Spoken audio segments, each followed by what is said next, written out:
What's up, Padlang people? Ang nakikita nyo ay ang Gurn Beach.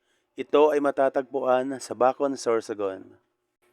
Nakausap ko yung may-ari ng beach na ito. Kaya pala siya tinawag na Pagol Beach ay dahil sa bato.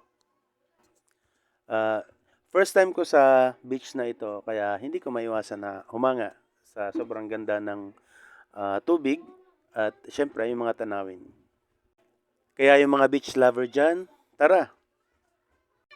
Dahil perfect location ito sa mga gustong maligo at sa mga special occasion.